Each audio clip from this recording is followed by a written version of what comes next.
বাংলাদেশের ঐতিহ্যবাহী জেলা ফেনী সোনাগাজী থানার অন্তর্গত কারামতিয়া বাজার। সোনাগাজী এটা ওই সেই দশরাত হত্যা মামলার এলাকা না?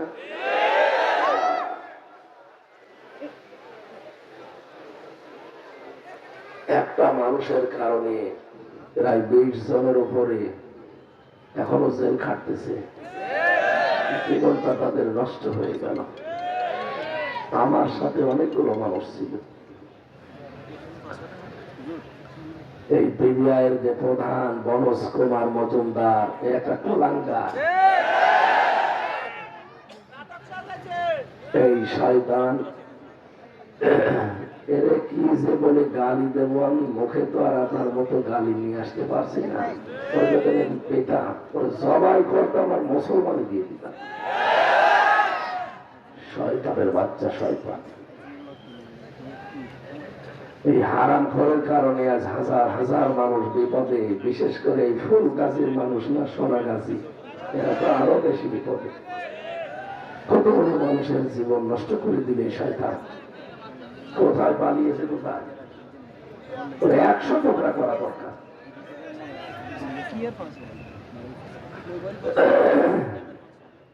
নিরপরাধ যারা, আল্লাহ যেন তাদেরকে দ্রুত মুক্তির ব্যবস্থা করেন।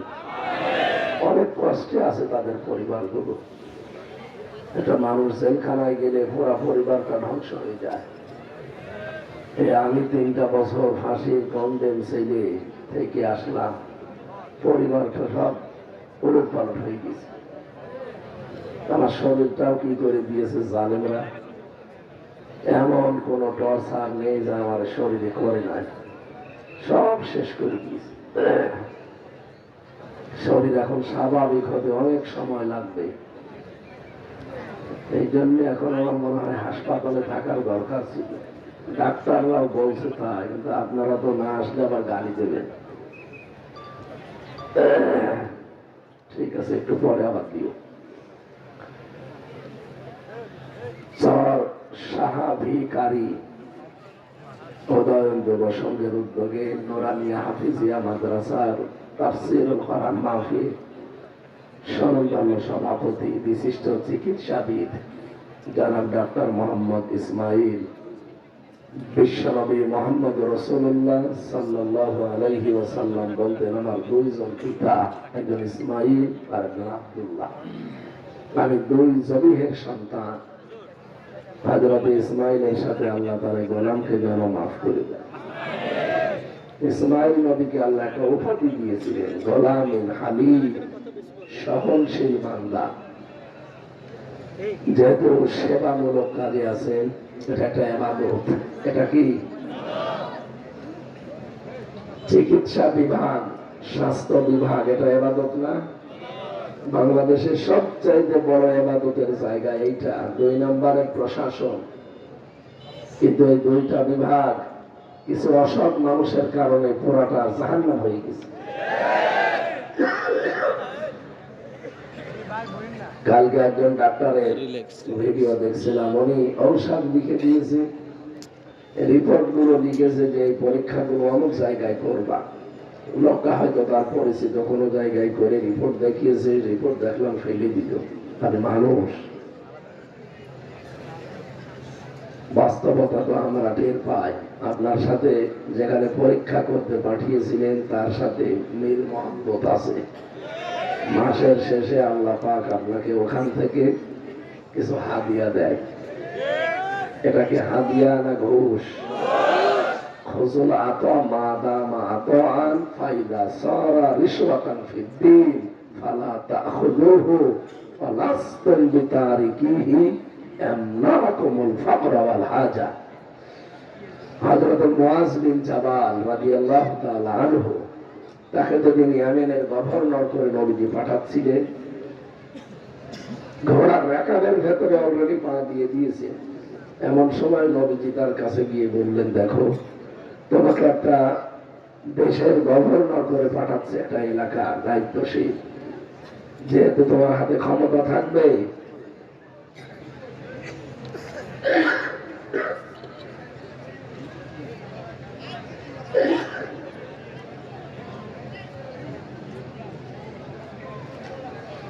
এই হিসাবে অনেকেই নিজেদের বৈধ হোক অবৈধ হোক অনেক কাজ শুদ্ধ করার জন্য তোমার কাছে হাদিয়া তোফা নিয়ে আসবে।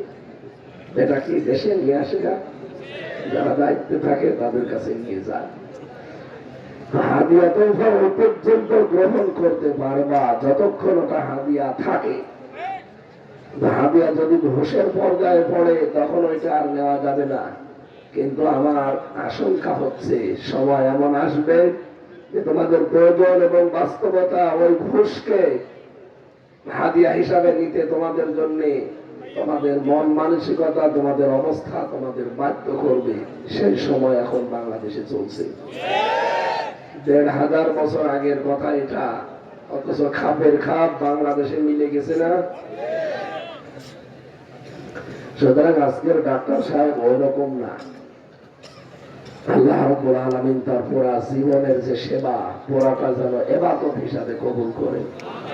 মানুষের বলেন, প্রশাসনে যারা চাকরি করেন এটা চাকরি না, এটা একটা খেদমাত, এটা ইবাদত। জাহান্নামে যাবে না যে সমস্ত চোখ গুলো, তার ভেতরে প্রশাসনের চোখ অন্তর্ভুক্ত। কারণ এই চোখ রাত জেগে দিন পাহারা দেয় মানুষের ইজ্জত আবরু জান মাল। কথা বলেন না কেন? অথচ এই কুলাঙ্গার মহিলা, এই জালেমা নিজেদের অবৈধ চেয়ারকে টিকিয়ে রাখতে গিয়ে হাজার হাজার প্রশাসন এবং বিচার ব্যবস্থা এদেরকে কাজে লাগিয়ে এমন এমন অবৈধ কাজ করিয়েছে। আমি তো নিজের একটি 10 দিন আমিও রিমান্ডে ছিলাম। আমি দেখেছি যে ওদের আচরণ কি। মানুষ হয়ে মানুষের সাথে এত খারাপ ব্যবহার করতে পারে, এই 33 বছর বয়স আমার কোনোদিন ভাবিও নাই, অথচ নিজে দেখে আসলাম। এমন এমন কিছু কাজ আছে নিজের উপরে কাজটা হয়ে গেছে, কিন্তু এখন আমার ওই কথাগুলো ভাবতে শরীর শিউরে ওঠে। মনে বাবা, এই যে এদিকে তাকান, হযরত আবু বকর সিদ্দিক নাম শোনেননি? ওনার নাম কি আবু বকর সিদ্দিক ছিল? কি ছিল? আবু বকর সিদ্দিক এই শব্দটা এমনি এমনি পেয়েছেন তিনি এমন একটা কাজকে, ঘটনাকে বিশ্বাস করেছিলেন বিনা প্রশ্নে নির্দ্বিধায়। আল্লাহ পর্যন্ত আশ্চর্য হয়ে গেছে। এই জন্য মেরাজের ঘটনা বলতে গিয়ে আল্লাহ নিজে দেখবেন সুবহান এই শব্দটা ব্যবহার করেছেন। যারা কোরআন শরীফ পড়তে পারেন, সূরা বানী ইসরাঈলের প্রথম শব্দ এটা। রব্বুল আলামিন বলেন সুবহানাল্লাযী আসরা বিআবদিহি লাইলাম মিনাল মাসজিদিল হারামি ইলাল মাসজিদিল আকসা। কোন আশ্চর্য জিনিস দেখলে আমরা কি বলি? সুবহানাল্লাহ বলেন না কেন? আমার নাই গলা ভেঙে গেছে, আপনার কি গলা ভাঙা? কোন আশ্চর্য জিনিস দেখলে কি বলি? রিভাব দেন, আওয়াজ বাড়িয়ে দেন, যা আছে রিভাব দেন।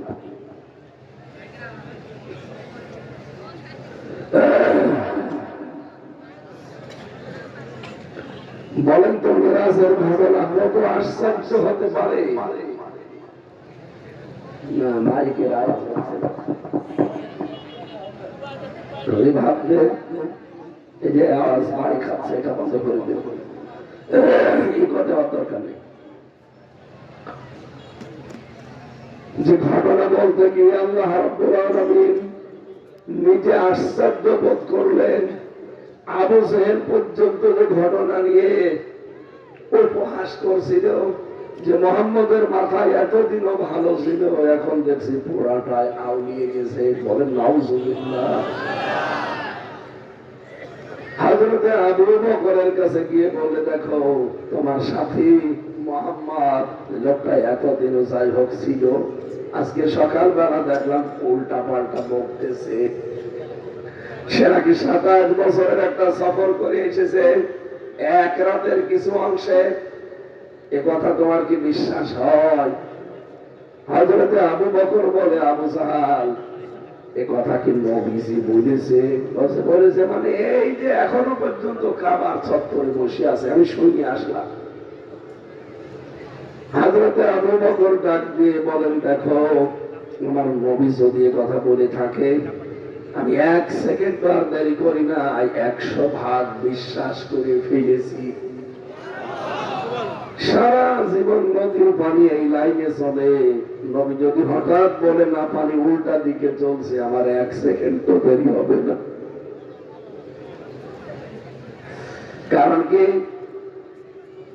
আমার বাবা যেটা, এখানে যত মানুষ আমরা আছি, আপনার মা যে লোকটাকে দেখিয়ে বলেছে যে এটা তোর বাবা, ওইটাই আমি মরণ পর্যন্ত, মরণের পরেও তাকে বিশ্বাস করে চলছি।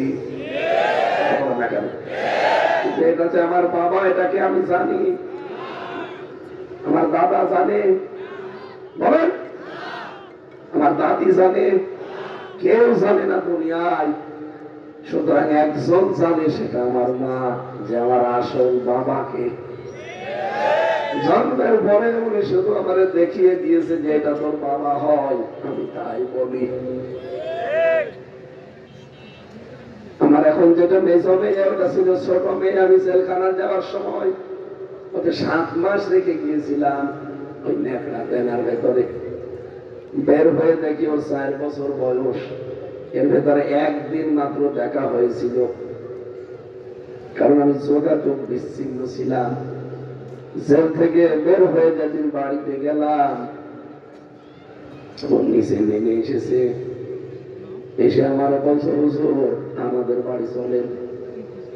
তার মানে আমি যে ওর বাবা ও জানি না। এই কথা বলে না, কারণ এই 3 বছরের ভেতরে বহু মানুষ এরকম দেখতে গেছে হুজুরের মেয়ে, হুজুর তো জেলে আছে, দেখে আসি।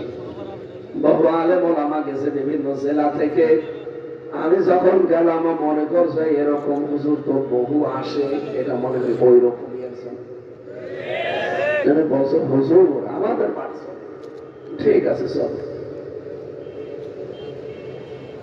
ওর মা যদি আমাকে দেখে বলে যে এটা তোর বাবা হয়, ও বিশ্বাস করবে না করবে না? ওর মা যদি আমারে না দিয়ে ইনারে দেখিয়ে বলে যে এটা তোর বাবা হয়, কোথায় বিশ্বাস করবে? এই কথা বলে না কেন? শুধু আমার ছোট মেয়ে ফারিহা জান্নাত না, দুনিয়ায় যত মানুষ আমরা আছি, কেউ আসলে জানি না যে আমার আসল বাবাকে। একজন জানি, কে? তাছাড়া দুনিয়ায় আর কেউ জানার কথা। মা এমন কি হয়ে পড়েছে তার কথা বিশ্বাস করে একটা অজানা মানুষকে সারা জীবন বাপ বলে টাকা লাগবে। আমার মা কি জীবনে কোনোদিন মিথ্যা কথা বলেনি? একবার বলছে না। আমার মায়ের এখন 52 বছর বয়স। আমার মা জীবনে মিথ্যা কথা বলেনি, এই গ্যারান্টি কি আমি দিতে পারি? 52 বছরে অন্তত 52টা তো বলেছে। কথা বলে দেখা 52 বছরে যে মানুষটা 52টা মিথ্যা কথা বলতে পারে, তার কথা মতো যদি বিশ্বাস করে এই লোকটাকে সারা জীবন আমি বাবা বলে ডাকি, লোকটা মরে গেলে তার জন্য দোয়া করি, তার জন্য খরচ খরচা করি, দান সাদকা করি। কথা বলেন না কেন? সেই লোকটা 63 বছরের জীবনে কোনদিন একটা মিথ্যা কথা বলেনি। 63 বছরের ভেতরে জীবনে একটা মিথ্যা কথা যে লোকটা বলেনি। আর আমি তো তার 20 বছরের বন্ধু, আমি তার 20 বছরের বন্ধু, কোনদিন আজ পর্যন্ত একটা মিথ্যা কথা তার কাছে শুনিনি। সে যদি বলে নদীর পানি আজকে উল্টা দিকে চলছে, আমার বিশ্বাস করতে 1 সেকেন্ড দেরি হবে না। দৌড় দিয়ে গেলেন নবীজির কাছে। কাবার চত্বরে নবীজি বসা, ডাক দিয়ে বলে, ইয়া রাসূলুল্লাহ, আবু জেহেল আমাকে এই কথাগুলো বলছিল, বিষয়টা কি? নবীজি বললেন, হ্যাঁ আমার মেরাজ হয়ে গেল গত রাতে, আমি সব নিয়ামত গুলো দেখে এসেছি। 27টা বছর কেটে গেছে, এর ভেতরে 27টা বড় বড় জিনিস আল্লাহ আমাকে দেখিয়েছে, লিনুরিয়াহু মিন আয়াতিনা। 27 বছরে কয়টা জিনিস দেখিয়েছে? আরো চলে 27টা বছরে আমাকে 14টা জিনিস শিখিয়েছে।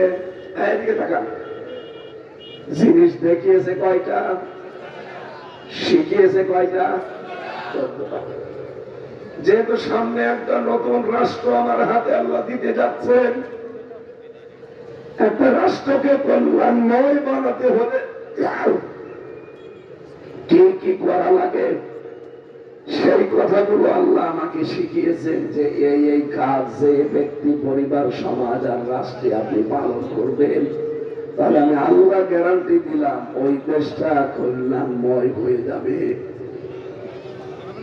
বলেন তো, নবীজির যে রাষ্ট্র, নতুন একটা মদিনা রাষ্ট্র, উনি 14 দফা কর্মসূচি পালন করে কল্যাণময় রাষ্ট্র বানাতে পেরেছিলেন না পারেন নাই? আরো জোরে বলেন, বলেন। আমাদের তো নতুন রাষ্ট্র কি, আমাদের দেশটা তো নতুন। এখন 24 সালের 5 আগস্টের পর থেকে দেশটা এখন নতুন। এই দেশটাকেও যদি আপনি শান্তি, স্বস্তি, নিরাপত্তা এবং কল্যাণময় করতে চান, মাস্ট বি ওই 14টা কাজ বাংলাদেশে করা লাগবে।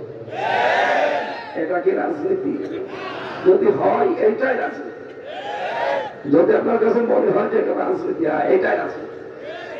এটা যদি বিশ্বাস না করেন, কোরআনের 16টা আয়াত আপনাকে কেটে বাদ দেওয়া লাগবে।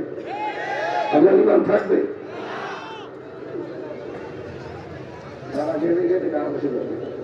এই জায়গায় তিনি হাতে 2 মিনিট পরে দিয়ে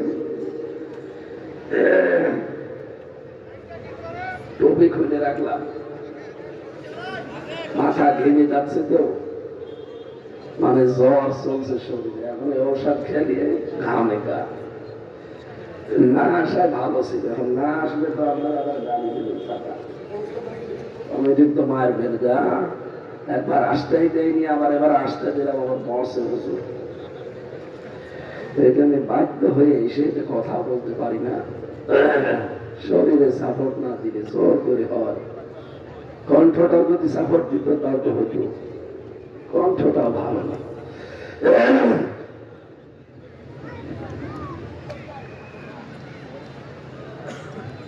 এই ভাঙা ভাঙা কণ্ঠে এরকম শোনা লাগবে, থাকবে তো?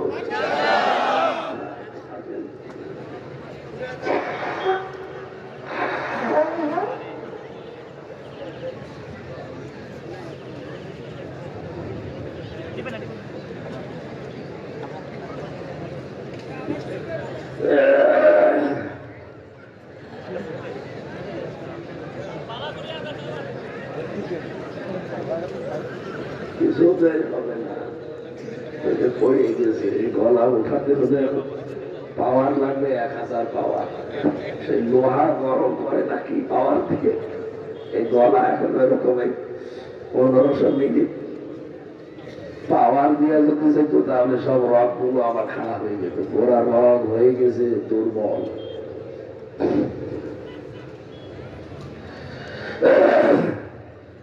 আমার ভাইরা, বিশ্বনবী মুহাম্মদুর রাসূলুল্লাহ সাল্লাল্লাহু আলাইহি ওয়াসাল্লাম তার যে 14 দফা কর্মসূচি নিয়ে এসে একটা নতুন রাষ্ট্রকে কল্যাণময় করলেন। শুধু করেননি, বলেছিলেন খায়রুল কুরুনি করনি, আমার যুগ, আমার দেশ শ্রেষ্ঠ দেশ। কয় বছর লেগেছিল? মাত্র 10 বছর। কয় বছর? আরো জোরে বলেন। বাংলাদেশে যেই দল এই 14টা কর্মসূচি রাষ্ট্রীয় ভাবে পালন করবে, সে যে দল হয় হোক, এরা যদি 10টা বছর এই দেশটা চালাতে পারে, বাংলাদেশে কোনো কিছুর অভাব নেই। সবচাইতে বড় অভাব হচ্ছে এই দেশে মানুষের দুর্নীতি দূর করা লাগবে। স্বভাবটা পরিবর্তন হয়ে গেলে এই দেশ দাঁড়িয়ে যাবে। কারণ বিশ্বের যতগুলো দেশ আমি ঘুরেছি, এদেশে বহু কিছু আমি পেয়েছি। অন্যান্য দেশে এত সম্পদ নেই, কিন্তু তারা দাঁড়িয়ে যাচ্ছে। তাদের সততা আছে আর তাদের পরিশ্রম আছে। চীন দেশে আপনি যাবেন, আমার সাথে দুইজন চাইনা ছিল ছেলে, এদের যে এত পরিশ্রম আর এত বুদ্ধি, এই যে পানির বোতল দেন, এরকম 20টা বোতল একবারে কিনে নিয়ে আনবে। পানি খাওয়ার পরে ওরা বোতল ফেলে দেয় না, কথা বলছে না কেন? ওরা বোতলের পানি শেষ হয়ে গেলে এখানে একটা টাইট করে 8-10টা বোতল বাঁধবে, ওপরে বাঁধবে, উল্টিয়ে দেবে, দিলে ওটা একটা সোফা হয়ে যাবে।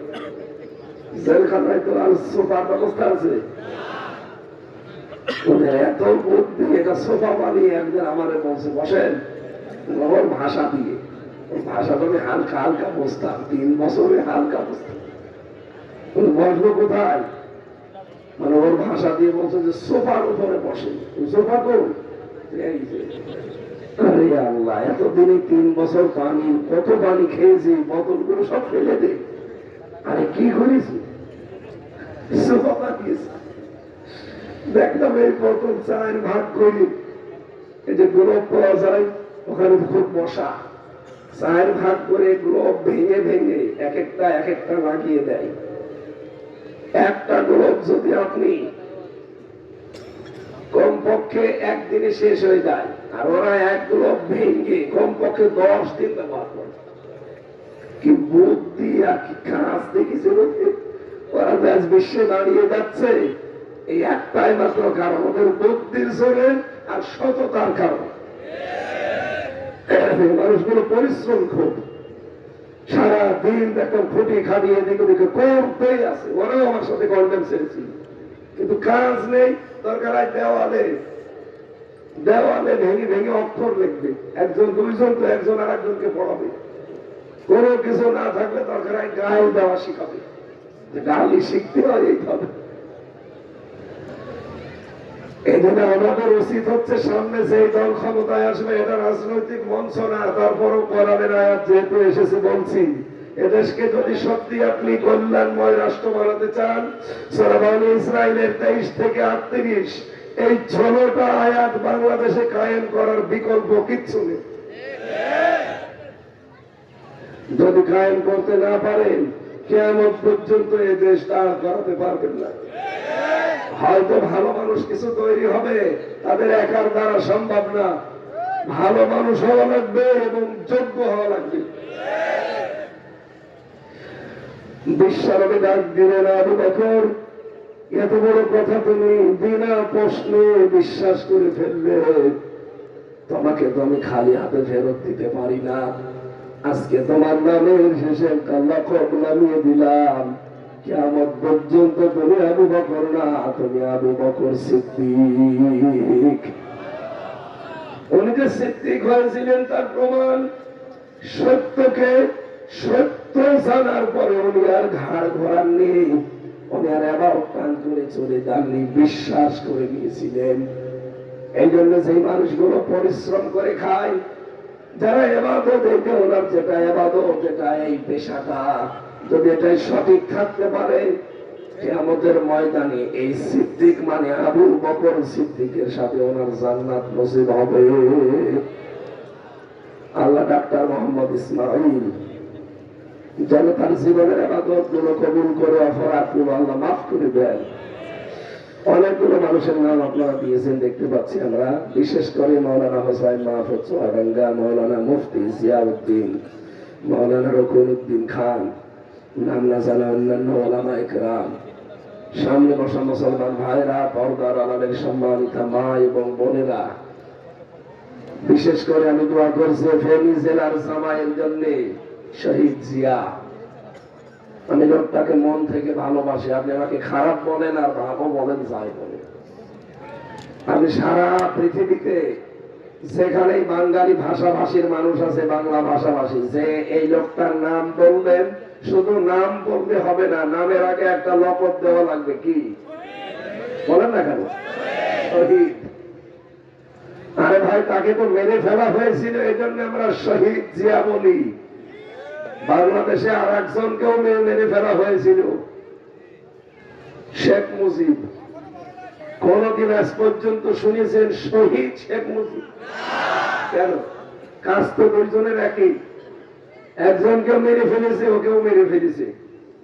এর নাম শুনলে মানুষ শহীদ জিয়া বলে, আর ওনার নামে শহীদ না বলে যে ওইভাবে মারা ঠিক হয়নি, টুকরো টুকরো করার দরকার।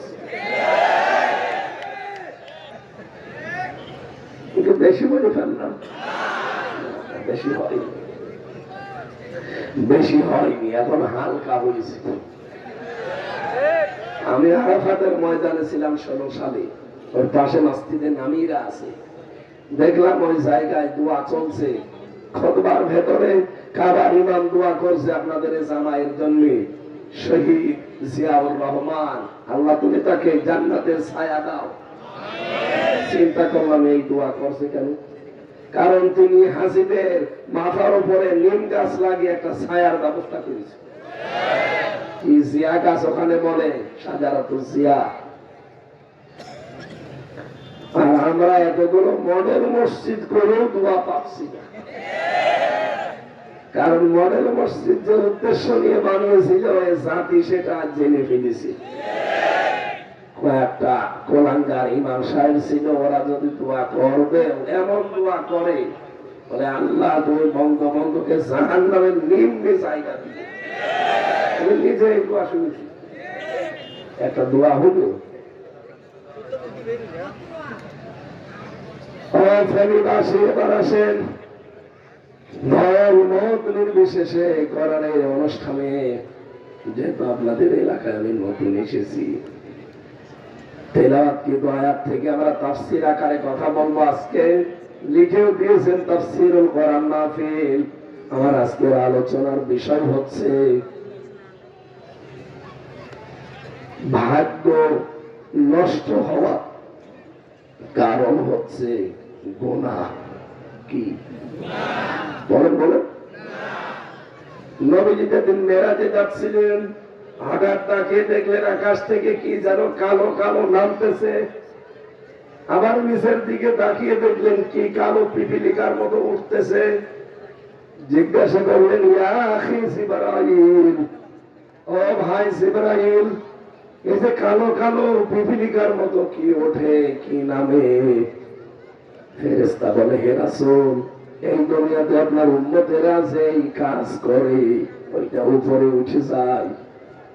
এটা যদি ভালো কাজ করে তাহলে ভালো কিছু আবার নামায় আল্লাহ, যদি খারাপ কাজে পাঠায় ওটা খারাপ হয়ে আবার নামে। তাহলে আমাদের ভাগ্য নষ্ট হওয়ার মূল কারণ কিন্তু আমাদের অপরাধ, গুনাহ। এক কথা বলেন না কেন? জলে স্থলে যে বিপদ আপদ গুলো আসে, মুসিবত গুলো আসে, একটা আল্লাহ নিজে পাঠান না, যেটা ইনপুট হয় ওইটা আউটপুট হয়। তাই কথা বলেন, এটাকে আমি বানালাম। খুব গুরুত্বপূর্ণ একটা বিষয় আল্লাহ আমাদেরকে উদাহরণ দিয়ে বুঝিয়েছেন। আমি বাংলাদেশের সাথে আয়াতটা খাপের খাপ আজকে মিলাবো। এই চলে যাচ্ছেন কে গো?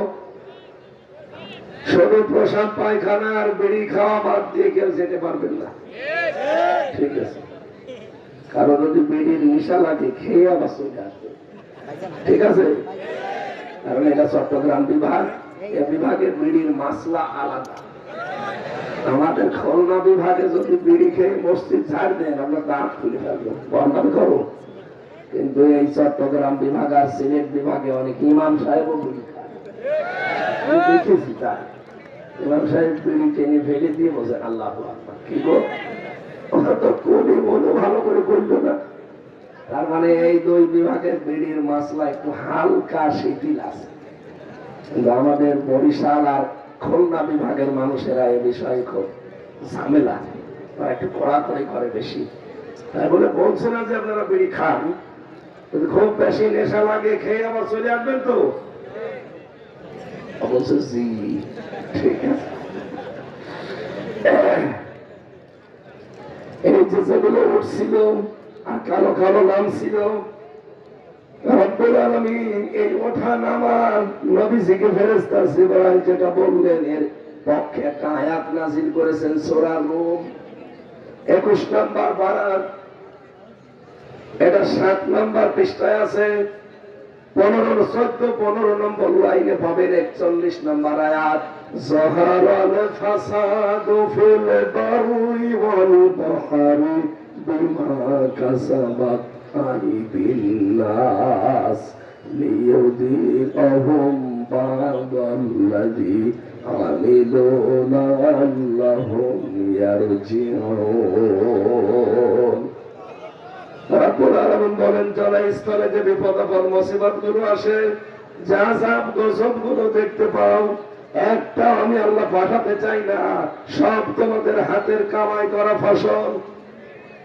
তোমরা যা করো ওইটাই আমি ফিরে পাঠাই। হিন্দু ধর্মের বিশ্বাস একটা আছে যে দুনিয়ায় আমরা যে যে ধরনের কাজ করব, মরে গেলে আল্লাহ ওই রকম করে আবার দুনিয়ায় ফেরত পাঠাবে। কি এই বিশ্বাস হিন্দুদের নেই? আছে। ওরা পুনরুজ্জন্মে বিশ্বাস করে যে আর একবার, আর আমরা করি পুনরুত্থানে।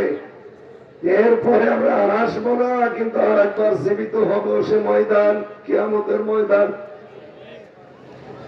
রব্বুল আলামিন দুনিয়াতে আমরা যা যা করছি, আমাদের চোখের পাপ, আমাদের মেধার পাপ, আমাদের বুদ্ধির পাপ, আমাদের হাতের পাপ, পায়ের পাপ, লজ্জাস্থানের পাপ, যত রকমের অপরাধ গোনা পাপ আমরা পাঠাই, এগুলো জমা করে রাখে, আবার ওই পিপিলিকার মতো একটা একটা করে নাজিল করে।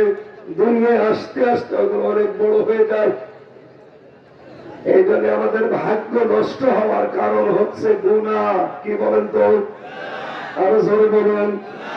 রব্বুল আলামিন সূরা নাহলের 112 নম্বর আয়াতে একটা নগরের উদাহরণ দিয়ে ওইটা আমাদের সামনে স্পষ্ট করেছেন। এবার আমরা আরম্ভ করছি নাকি? আল্লাহ পাক বলেন, দরাবাল্লাহু মাসালান ক্বরিয়াতান কানাত আমিনাতান মুতমাইন্না। এমন একটা নগরের উদাহরণ দিলাম তোমাদের সামনে, যেই করিয়া মানে গ্রাম, নগরী, জনপদ, সেটা ছিল নিরাপদ এবং শান্ত, নিশ্চিন্ত। তাহলে এই নগরী, এই জনপদ, এই শহর, এই গ্রাম, এই অঞ্চলের কয়টা বৈশিষ্ট্য বললেন আল্লাহ? দুইটা। বলেন তো আরো জোরে। এক নম্বরে আমিনাতান, এটা নিরাপদ ছিল। 2 নম্বরে মুতমাইন্নাতান, শান্ত এবং নিশ্চিন্ত ছিল।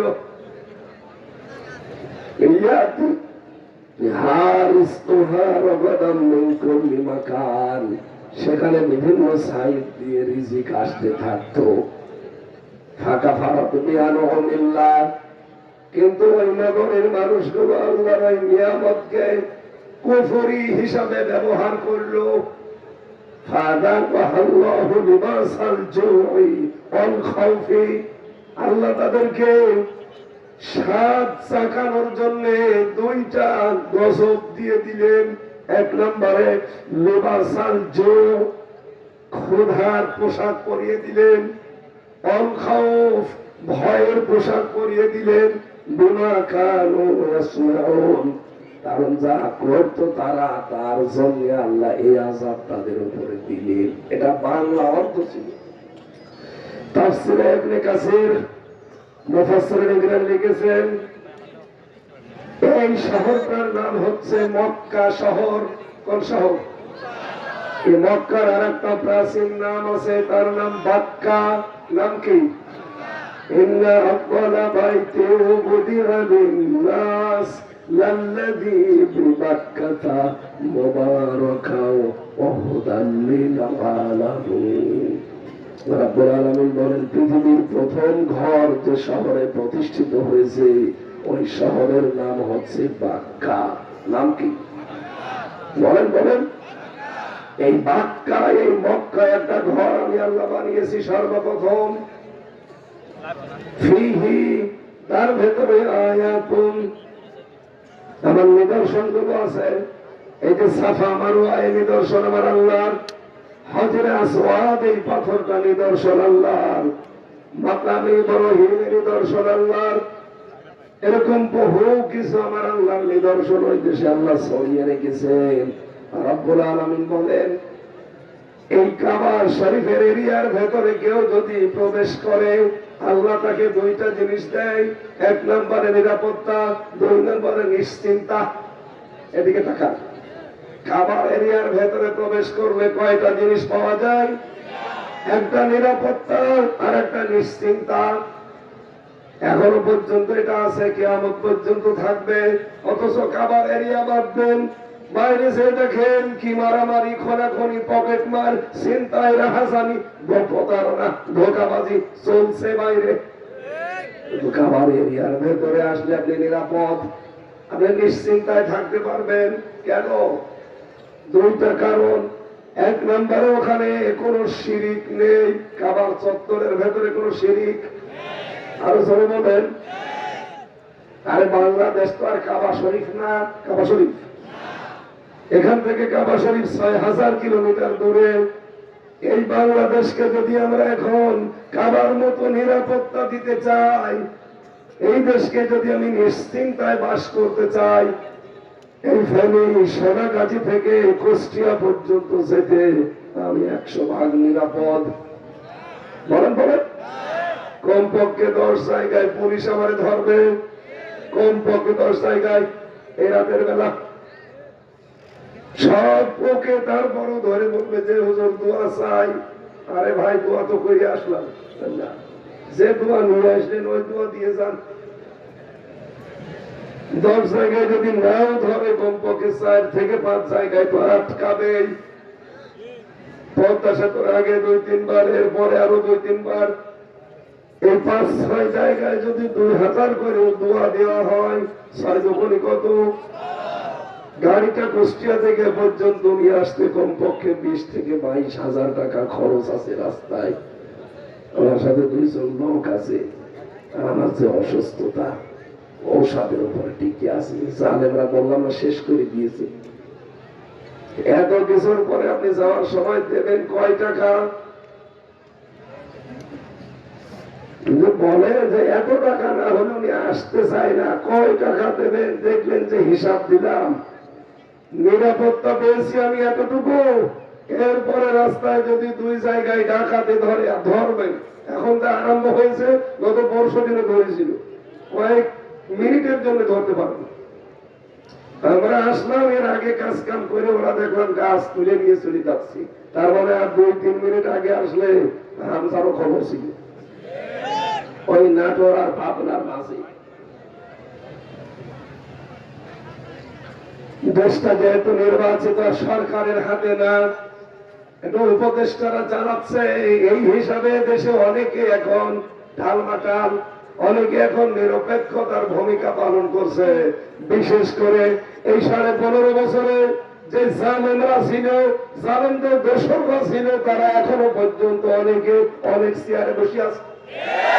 কথা বলে না কেন? তারা কিন্তু ঘাপটি বেড়ে আছে। এই দেশটাতে যদি অশান্তি তৈরি হয়, ওরা মনে করছে আমরা আবার জায়গা মতো ঠিক থাকবো। কিয়ামতের আগে সম্ভব না। কারণ পৃথিবীর ইতিহাস, কোন জালেম স্বৈরাচারী পালিয়ে যাওয়ার পরে আবার ফিরে এসেছে আমরা পাইনি।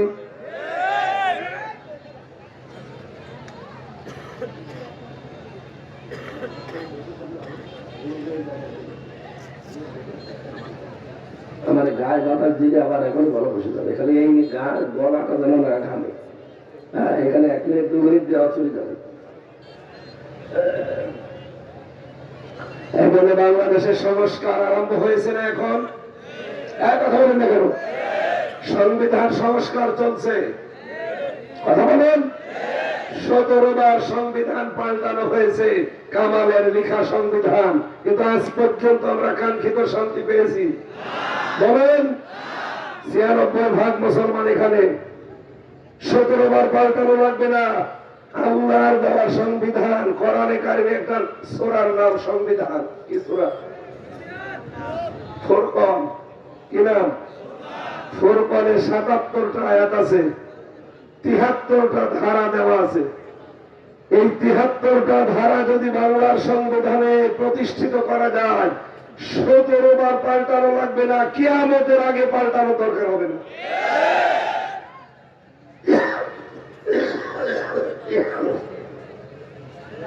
না, এইভাবে হয় না। এত করে মানা করছি যে ভাই আমি আসতে পারবো না, জোর করে আপনারা নিয়ে এসে যে ভাঙা গলা আরো ভেঙে ফেলছে, শেষ করে দিলাম।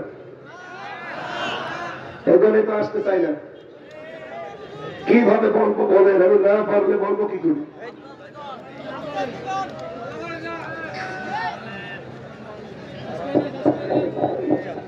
আসতে চাচ্ছিলাম না, সকালবেলা মানা করলাম যে আমি হাসপাতালে ভর্তি হই না। আরে দাদা, এর উপরে টিরাক চলে গেলেও সম্ভব না। লংসা প্রতিটি জিনিসের একটা লিমিট আছে, তো লিমিট ক্রস হয়ে যাচ্ছে, আমার হচ্ছে না।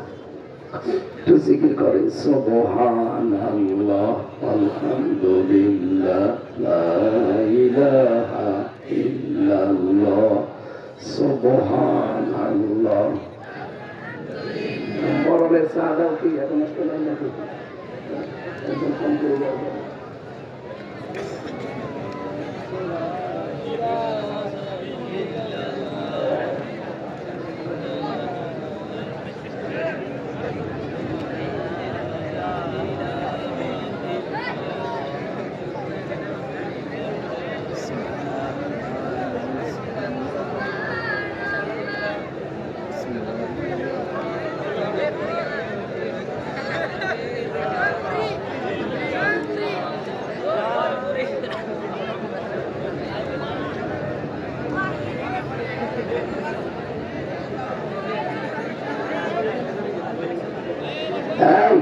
নিজেরা বললেন সালা নামাজ পড়ে যাচ্ছেন, মানে একেবারে দাঁত মুখ সব। আসেন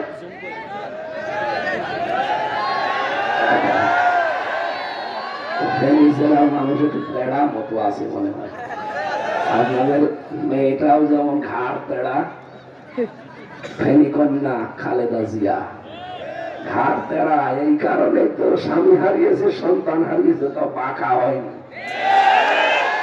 আমার মনে হয় শেখের বেটি হলে বাঁকা হয়েছে।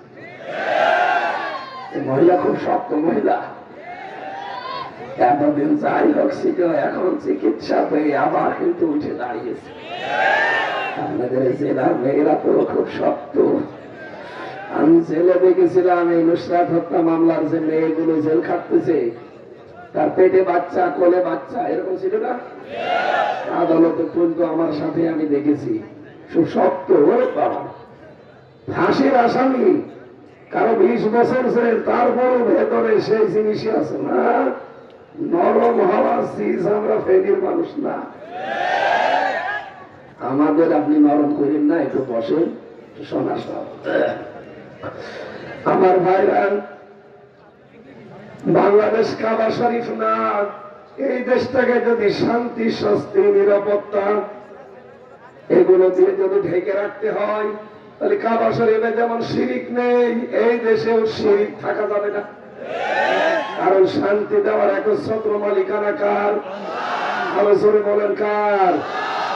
শান্তি কি কেউ দিতে পারে দুনিয়ায়? যদি কিনতে পাওয়া যেত আমাদের ভাগ্যে আসতো না, বড় লোকরা সব কিনে নিত। এই জন্য শান্তি দেওয়ার মালিক আল্লাহ। আল্লাহ পাক বলেন বাংলাদেশকে আমি শান্তি দিতে পারি, কিন্তু এখান থেকে শিরিক বন্ধ করা লাগবে। এদেশে শিরিক আছে না? কোনটা? না, ভালো করে শোনেন, আমি দুইটা বলছি, যদি থাকে আজকে তওবা করবেন, তাহলে আপনাকে নিরাপত্তা আল্লাহ দেবে। 1 নম্বরে, ক্ষমতার উৎস জনগণ না আল্লাহ। যারা বিশ্বাস করেন ক্ষমতার উৎস জনগণ, তারা শিরিক করছে। আর শিরিক যে করে সে মুশরিক। মুশরিক যে মরে গেলে জান্নাত। বলেন বলেন। সুতরাং এই বিশ্বাসে যারা বিশ্বাসী হয়ে আছেন যে ক্ষমতায় জনগণ দিতে পারে, আপনি মুশরিক। এক্ষুনি আপনার বিশ্বাস পাল্টাবেন। এটা কি আপনার কাছে রাজনীতি মনে হচ্ছে? কেন মনে হবে না? কেন? এটা তো রাজনীতি। এইরকম আয়াত কোরআনে কারিমে আছে 918 জায়গায়। যারা বলেন যে কোরআনের সাথে রাজনীতির সম্পর্ক নেই, এই আয়াতগুলো কেটে বাদ দিয়ে দেবেন। আপনি হয়তো বোঝেননি বা বোঝার পরও না বোঝার ভান করে আছে। কোরআনের সাথে রাজনীতির সম্পর্ক নেই, কত জায়গায় 918 জায়গায় আমার এই ছোট মাথা আর স্যারের মতো বড় বড় মাথা হলে আরো বেশি পাবো।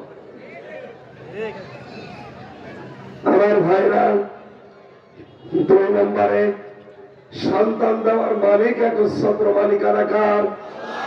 আমাদের জাতির পিতা ইব্রাহিম 86 বছর একাধারে দোয়া করেছিলেন, তারপরও কোন মাজারে, কোন বাবার কাছে, কোন দরবারে, কোন কবরে ছেলে মেয়ে চেয়েছেন? 86 বছর। মা বোন যারা এসেছেন, আপনি তো 86 বছর বাঁচেনি না। 86 বছর বিয়ের বয়স, সন্তান হয়, কোন মাজারে যাইনি। আমাদের বাবা, সেই বাবার সন্তান আমরা। আর আমরা 2-3 বছর 5 বছর ছেলে মেয়ে না হলে কেউ দরগায়, কেউ দুর্গায়, কেউ কবরে, কেউ মাজারে, কেউ বাবার কাছে। কথা বলেন এখানে। আজকে সকালবেলা একটা অনুষ্ঠান ছিল এক জায়গায়, কুমিল্লা। এক লোক এসে আমার পানির বোতল দিয়ে, আপেল দিয়ে বলছে, হুজুর পড়ে দিয়ে ছেলে মেয়ে হয় না। ঠিক আছে, আপেলটা হাতে, কমলটা হাতে নিয়ে আমি পড়বো, হাতে হাতে ফু দেবো, এই তাছাড়া আর কি আছে? আমি পড়তেছি, আমার কানের কাছে এসে বলছে, হুজুর পড়বেন এমন ভাবে যেন ছেলে হয়। আমি বলছি, আপেল পড়া খেয়ে যদি ছেলে হয়, আমার 3 মেয়ে, মন্ডলে কোনো জায়গা পাবে? আপেল পড়িয়ে দিলে ছেলে হইতো, আমি কি করছি বসে বসে?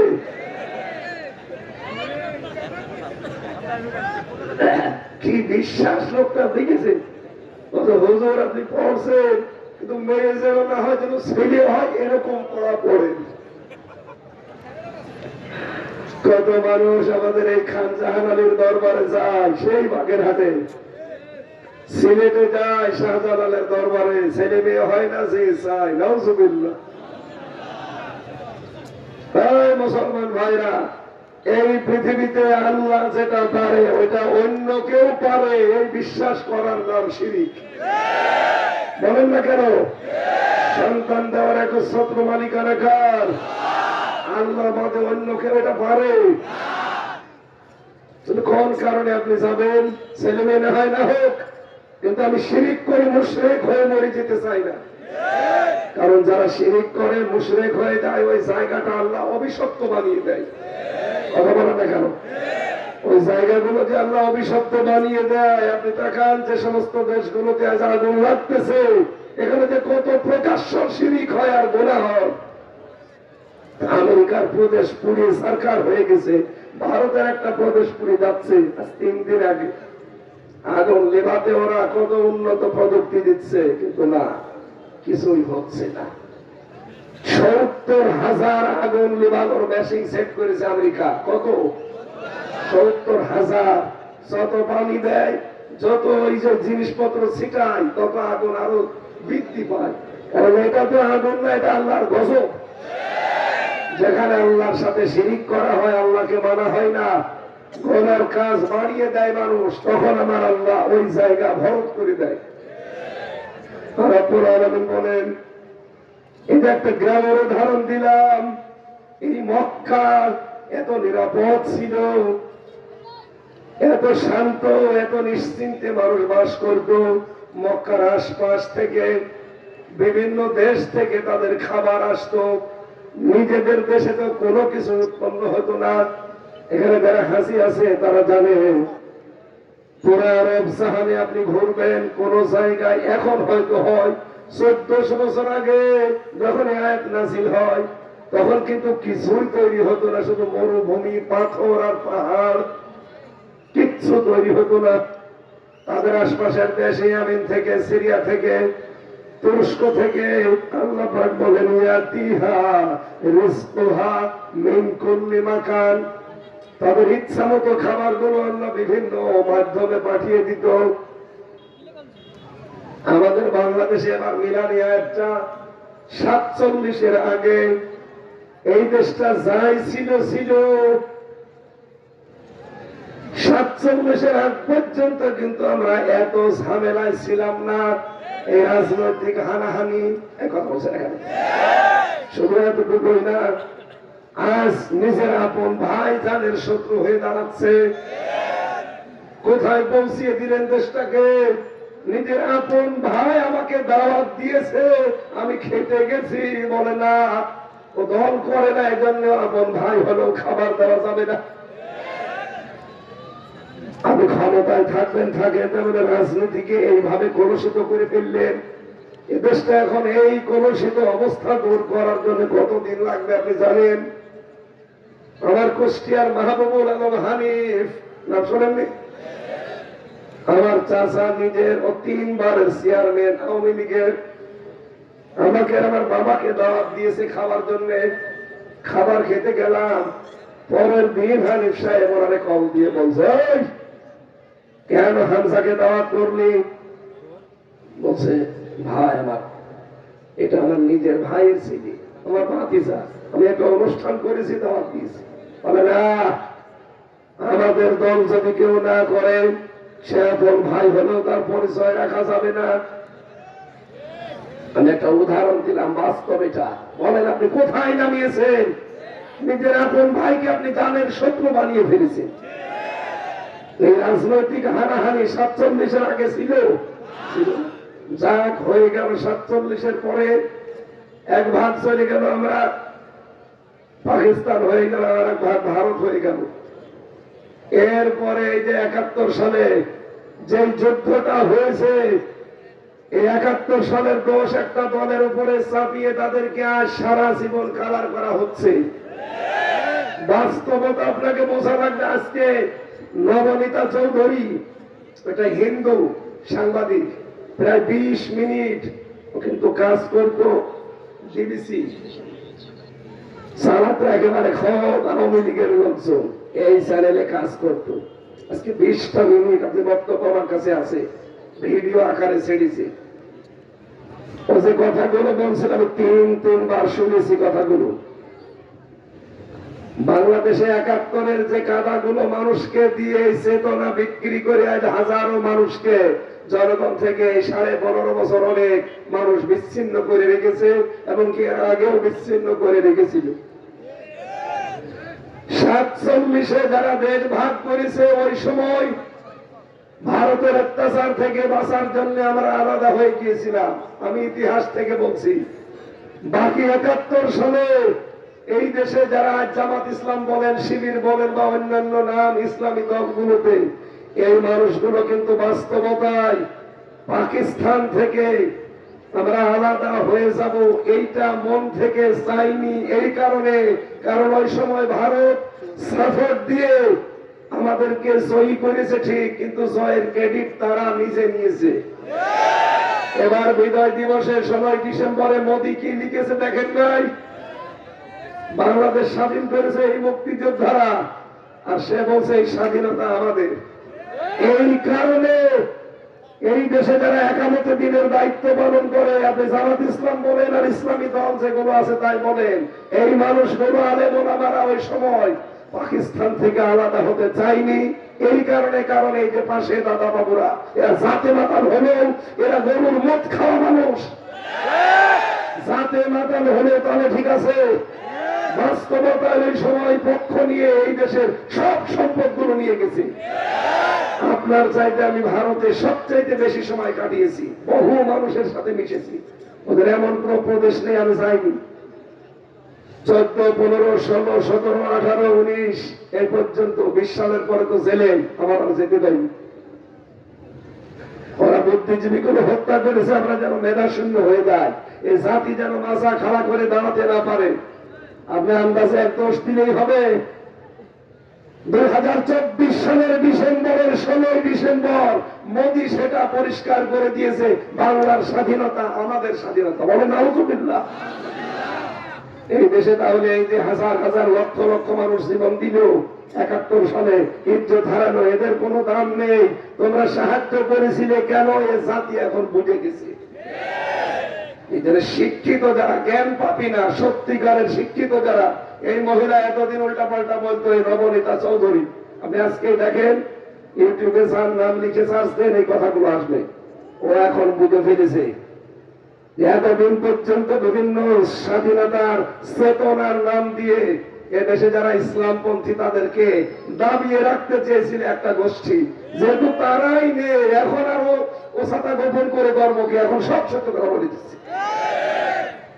এখানে আমি নাম ধরে বলছি, বাংলাদেশ জামাত ইসলামী যেটা 54 বছর আগে বুঝেছিল, তারাও স্বাধীনতা চেয়েছিল, কিন্তু ভারত আমাদের সাথে হয়ে স্বাধীন করে দিক এইটা আমরা চাই। এই 24 সালে ছাত্র ছাত্রীরা যেটা বুঝে ফেলেছি, আমাদের বৈষম্যের শিকার বানিয়ে রেখেছিল 54টা চুক্তি করে, 54টার উপরে এই 15.5 বছরে আমাদের রেলপথ, নদীপথ, সমুদ্রের বন্দর, এমনকি সব জিনিস এই দেশ থেকে যাবে লোহা, এই দেশ থেকে যাবে তামা, এই দেশ থেকে যাবে সোনা, আর ওখান থেকে আনবে বাবা ডাই। বাস্তবতা খেয়াল করেছেন? তাদের ব্যবসা বাণিজ্য করার জন্য এই ফেনী জেলাটা ওরা কাজে লাগাতে চেয়েছিল, কারণ এখানে একটা বর্ডার আছে। ওরা বারবার বলছে ফেনী থেকে চট্টগ্রাম আলাদা করে দিলে আস্তে করে আমরা চট্টগ্রাম নিয়ে বিশাল এরিয়া ঘুরে ব্যবসা করা লাগবে। ওটা করা লাগবে না, সরাসরি ব্যবসা করব। আরে দাদা, এই চট্টগ্রাম কি আপনি যৌতুক নেবেন নাকি? আর মেয়ে তো পালিয়ে গেছে, যৌতুক কিসের? পালানো মেয়ের বিয়ে তো মানি না। আর যার সাথে পালিয়েছে ওর সাথে কি বিয়ে করা যায়? আছে ও দাদা তো ফুল হাতা, আর আমরা হাফ হাতা। এখনো ফুল হাতার সাথে হাফ হাতা যাবে? ও দাদার যদি এখন বিয়ের শখ হয়, মুসলমানি দেওয়া লাগবে। আর দাদার যে বয়স, এ বয়সে মুসলমানি দেবেন, হাজাম পাবেন কোথায়? যে সে হাজাম তো কাটতেও পাবে না, বলে পাকা মতো সাওয়াল কাটবো। শেষে ডাক্তার নিয়ে আসবেন, ও ডাক্তার তো আর চোখ দিয়ে দেখে কাটতে পারবে না, কারণ ও তো পেকে গেছে। শেষে আমার মনে হয় চোখ বন্ধ করে কাটতে দেবেন ডাক্তার সাহেবকে, ও আগা কাটতেছে বুড়া। দাদার জীবনের মতো বিয়ে করার স্বাদ মিটে যাবে। আশা জাগতেছে যে আমরা যৌতুক নেব।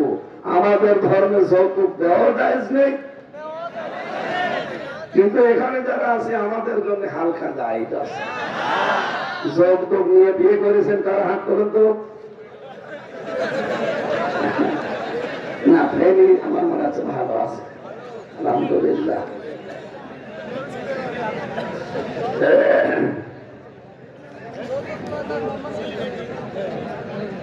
ওই সময় যদিও পাকিস্তানরা আমাদের উপরে জুলুম করেছিল, তারপরও আমরা কিন্তু একটা নিরাপদ এবং একটা শক্তি নিয়ে বাস করতাম। চোখ তুলে কোন দাদা, কোন মালায়ন আমাদের দিকে তাকাতে সাহস পেত না। কিন্তু ওরা চলে যাওয়ার পর আমরা যেন অসহায়, কারণ আমাদের একদিকে বঙ্গোপসাগর আর 3 দিকে ওরা। এই কথা বলেন এখানে তাদের কোথায়? যেখানে যাবেন বিশ্বের অন্যান্য দেশগুলো ঘুরলাম, 257টা রাষ্ট্র আছে দুনিয়ায়, 57টা মুসলমান রাষ্ট্র। যে রাষ্ট্রই হোক মুসলমান, তার আশেপাশে আরো 2-3টা মুসলিম রাষ্ট্র পাবেন, কিন্তু একমাত্র দেশ বাংলাদেশ যার আশেপাশে কোনো মুসলমান রাষ্ট্র নেই। একদিকে আছে বৌদ্ধ, এই যে মায়ানমার, একদিকে বঙ্গোপসাগর, আর 2 দিকে আল্লাহর ওলিরা। এমন প্রতিবেশী পেয়েছি, সারা জীবন আমাদের বিরুদ্ধে মিথ্যা কথা বলিস। এই 54 বছর ওরা মিথ্যা তথ্য বিশ্বের মানুষকে শুনিয়েছে যে বাংলাদেশে সাম্প্রদায়িক নির্যাতন হয়। এটা দেখা মিথ্যা কথা। ভয়েস অফ আমেরিকা, মাইক্রোসফট, আমেরিকার গোয়েন্দা সংস্থা 3 দিন আগে রিপোর্ট দিয়েছে, বাংলাদেশে কোন সাম্প্রদায়িক নির্যাতন এই আগস্টের 5 তারিখের পর থেকে পর্যন্ত একদিনও হয়নি। যদি হালকা পাতলা কিছু হয়ে থাকে, এই 15.5 বছরে হয়েছে। 15.5 বছরে কারা ছিল? ও দাদার দাবি ছিল। কথা বলে না কেন?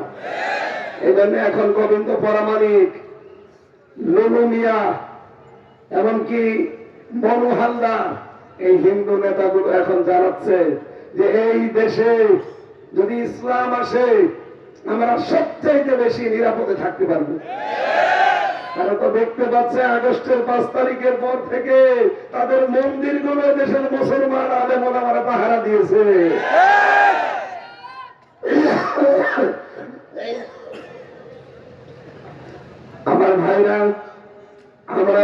শিরিক মুক্ত বাংলাদেশ তৈরি করতে পারতাম, আমরা যদি আল্লাহর বিধানগুলো এই দেশে 100% মেনে চলার পরিবেশ তৈরি করে দিতাম, রব্বুল আলামিন বলেন আশপাশের দেশ থেকে তোদের জন্য আমি আমার রিজিক গুলো পাঠিয়ে দিতাম, জীবন উপকরণ। তুরস্ক থেকে আসতো, পাকিস্তান থেকে আসতো, চীন থেকে আসতো, এখন আসতেছে না? দাদারা বলেছিল আমরা তোদেরকে পেঁয়াজ দেবো না, আলু দেবো না। পেঁয়াজ আর আলু আসতেছে চীন থেকে, পাকিস্তান থেকে, তুরস্ক থেকে। দাদার মাথা গেছে খারাপ। ওগুলো এখন বর্ডারে পুষে পুষে নষ্ট হচ্ছে। সব চাইতে এই মালায়ন, এই হিন্দু, এই কোলাঙ্গা, সব হিন্দু খারাপ না। এই মোদি দাদার মরিদ যারা উগ্রপন্থী হিন্দু, এগুলো মানুষ নামে একটা কলঙ্ক, জানোয়ার। আর ওর একটা জানোয়ার ছিল এই মনোজ কুমার মজুমদার, আপনাদের এই ফেনীর সোনাগাছি খেলার ধ্বংস করে দিয়েছে। বিভিন্ন পরিবার থেকে হাজার হাজার টাকা নিয়েছে, আপনাদের জীবনটাও নষ্ট করে দিয়েছে। একটা মানুষ মারতে 20টা মানুষ লাগে, বলেন? নুসরাত মারা গেছে, আমি তার আত্মার মাগফিরাত কামনা করছি। সে যেভাবেই হোক মরেছে, তাকে মারতে 20 জন লাগে। আপনি এই যে 20টা পরিবারের জীবন নষ্ট করে দিলেন, তার স্বামীদের, তার সন্তানদের, তার মা বাবাদের কি জবাব দেবেন আপনি? ইত্তাকি দাওয়াতাল মাজলুম ফাইন্নাহা লাইসা বাইনাহু ওয়া বাইনাল্লাহি হিজাব। মুসলিমের বরদোয়া থেকে সবসময় বেঁচে থাকবা, কারণ এদের বরদোয়া আর আল্লাহর মাঝে কোনো হেজাব থাকে না, পর্দা থাকে না। আমরা হেফাজত হই এখনো। এই শয়তানটার কারণে কত মানুষ আমি জেলখানায় না গেলে এগুলো বুঝতাম না। ওরা কোরআন মাথায় নিয়ে, কি যেন নাম ওই আলেমের, সালাউদ্দিন নাকি সিরাজউদ্দৌলা, এরকম বহু যুবক মানুষকেও দেখলাম। কিছু কিছু ছাত্র যারা, মাস্টার যারা, অল্প বয়স, হয়তো 35-40 এরকম বয়স হবে, এরা আজ 20 বছর জেল খাটবে। কোন কারণে? এই হাসিনার আমলে যত মামলা হয়েছে সব মিথ্যা মামলা, আর সবগুলো বানোয়াট। মিডিয়াকে যেভাবে ছেড়ে দেওয়া হচ্ছে 15-16 বছর, 17 বছর পর, আমার মনে হয় এই নুসরাত হত্যা মামলা সহ বাংলাদেশে যত মিথ্যা বানোয়াট মামলা আছে, ওই হাসিনার দোষকদের তৈরি করা সবগুলো আসামিকে বেকসুর খালাস দিয়ে দেবে। আমার যেমন বানোয়াট মামলা দিয়ে 3 বছর লেগেছে, খালাস দিয়ে দিয়েছে। 3 বছর কিন্তু দেয়নি। আগস্টের 5 তারিখের পরে মানে 11 তারিখে মামলা তুলতে দেন। জজ সাহেব বলছে শুধু জামিন না, একেবারে খারিজ করে দিলাম। আমি বলতে গেলাম যে মাননীয় আদালত 3 বছর তো আপনার কাছে ছিল, তখন তো কিছু বললেন না, এখন তো খারিজ করে দিলেন একেবারে। হুজুর এতদিন আমার হাত বাঁধা ছিল, এতদিন আমার হাত বাঁধা ছিল, এই জন্য কিছু করতে পারিনি। এখন আমার হাত খোলা আছে, আমি এখন ন্যায় বিচার করলাম। আমি জানতাম যে এর ভেতরে কোনো মাল নেই, কোনো ম্যাটারেস নেই, কিন্তু আমার এই ফাইলের উপরে লাল দাগ দিয়েছিল সরাসরি ওই মোদি দাদার বান্ধবী আমার প্রার মাওলানা মামুনুল হক। এই 2 জনের লাল দাগ দিয়েছিল। যাই হোক, শুধু সিএমএম কোর্ট, জজ কোর্ট, হাইকোর্ট, সুপ্রিম কোর্ট না, এটা যদি আরো সেও যায়, তারপরও যেন এটা জামিন না, এই জন্য জামিন দিত না। যেই চলে গেছে করলাম, মামলা খারিজ। আমারটা যদি মিথ্যা মামলা এভাবে খারিজ হয়ে যায়, বাংলাদেশে এরকম নুসরাত হত্যা সহ যত মামলা আছে সবগুলো খারিজ করা। এই যে এসপি বাবুল আক্তার স্যার কয়েকদিন আগে ছাড়া পেয়েছে, সেও প্রায় 3.5 বছর জেলে ছিল। এভাবে প্যাসে ফেলে ফেলে এই মনোজ কুমার মজুমদারের বাইরে যারাই গেছে, ওর অবৈধ ইনকাম করতে যারাই বাদ সেজেছে, তাদের জীবনে নষ্ট করে দিয়েছে। আমি কি বেশি বলছি? আমি নিজে দেখে এসেছি, এই জন্য বলছি। আমরা চাই মনোজ কুমার মজুমদারের ফাঁসি। বলুন, এই শয়তান যত টাকা পয়সা কামাই করেছে, সব টাকা পয়সা এই 20টা পরিবারের ভেতরে দেওয়া লাগবে। জীবনটা নষ্ট করে দিবে এদের।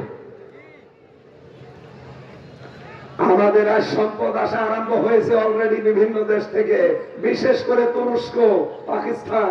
জাহাজ যখন আসতেছে, ওদিকে আমেরিকা, ডোনাল্ড ট্রাম্প এই 20 তারিখে শপথ নিয়ে জানিয়েছে যে 16 লাখ ভারতীয় আমার দেশে আছে, আমি সব ফেরত পাঠাবো। দাদা এখন ধুতি খুলে যাবে, পাগল হয়ে যাবে দাদা। কারণ হাজার হাজার মানুষকে এই দেশে মাস্টার মাইন্ড মৃত্যুবরণ করা, কোরআনের পাখিকে ইনজেকশন দিয়ে মেরে ফেলেছে এই ভারতের কথা মতো। আমার সাথে ছিল কোরআনের পাখিটা। আমি কারারক্ষীকে একদিন বলেছিলাম, ভাই আমার একটু নিয়ে যান, আমি হুজুরের সাথে একটু দেখা করে কথা বলি, একটু দোয়া নেব। কবে উনি মরে যাবে হয়তো, যে অবস্থায় রেখেছে 13 বছর জেলখানা। শেষের দিকে একদিন হাসপাতালে দেখতে গেলাম, আমার মাথায় হাত দিয়ে আমি পরিচয় দিলাম যে হুজুর আমার চিনতে পেরেছে, আমি হামজা। তারেক মনোয়ার, বাশার, আলামিন, হামজা, ওই শামীম আর মাসুদ এসে তোমাদের নাম বলে কেমন আছো? আলহামদুলিল্লাহ, আমার জন্য দোয়া করে দিন। মাথায় হাত দিয়ে বলছে, হামজা চট্টগ্রাম বিভাগে আর খুলনা বিভাগে এই দুইটা নাম আমার মনে আছে, যদি যেতে পারো জনগণকে জানাবা যে জীবনে কোনোদিন কোরআনের হক কথা বলতে আমি সাইডি পিছপা হইনি। তোমাকে আদেশ দিলাম যতদিন বেঁচে থাকবা কোরআনের কথা বলতে কোনোদিন পিছপা হবা না। আমার মাঝে মাঝে মনে হয় এখনো হাতটা মাথার উপরে লেগে আছে। কি মিথ্যা আশ্বাস দিয়ে তারা বের করে নিয়ে গেলেন যে ইনজেকশন দিয়ে আপনি মেরে ফেললেন এই ভারতের কথা মতো। কত আনন্দকে ওরা ভারতের কথা মতো জেলখানায় ঢুকিয়েছে। আমার সাথে 76 জন ছিল। কত মানুষকে আয়না ঘরে, আমি তো 10 দিন ছিলাম মিলিটার, কত মানুষকে চট্টগ্রাম বিভাগের বেশি পড়ে আছে 2 বছর 5 বছর 7 বছর, দুনিয়ায় কেউ জানে না।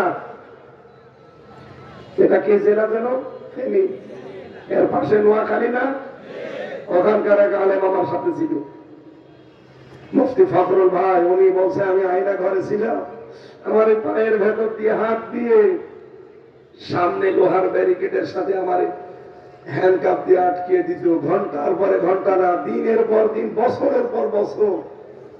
সকালবেলা কয়েকটা পচা ছোলা দিত, আর দুপুর বেলা কয়েকটা 1 মোট ভাত দিয়ে আবার মাখিয়ে দিত। মনে হচ্ছে কেউ মাখিয়ে দিয়েছে।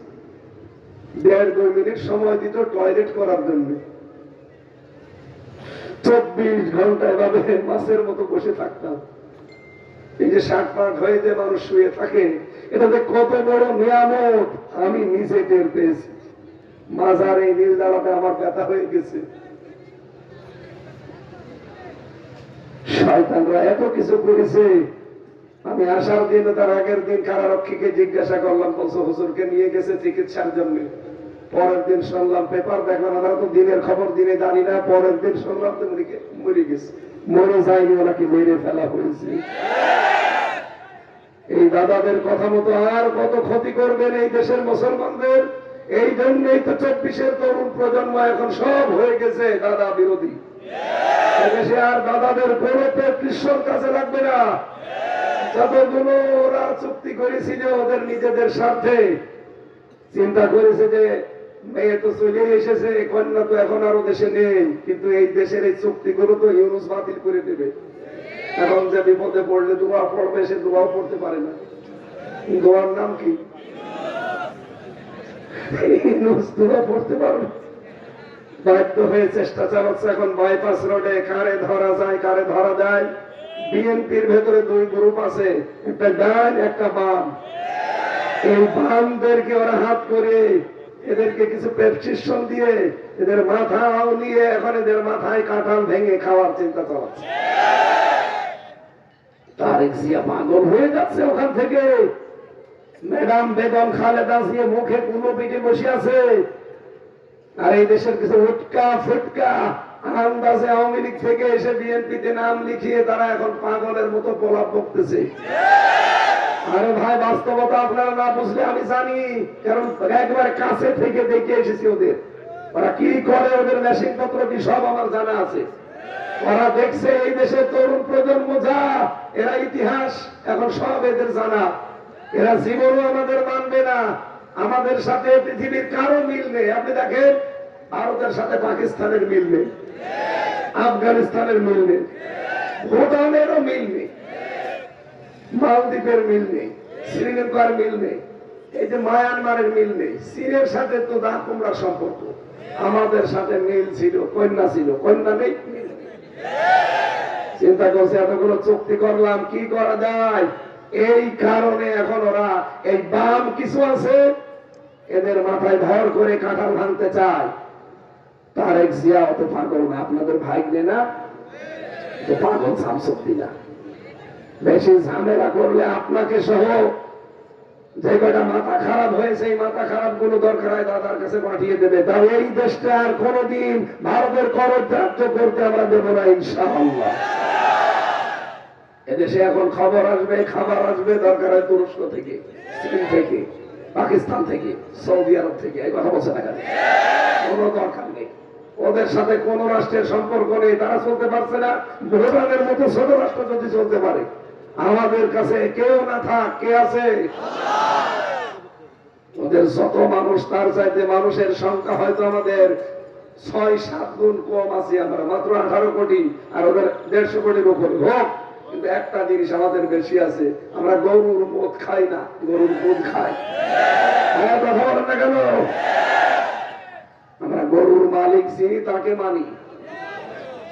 ওরা গরুকে মা বলে ডাকে। বলেন তো, গরু যদি মা হয় ওর বাপ কি? মানুষের কমন সেন্স থাকলে একটা ধর্ম হলো।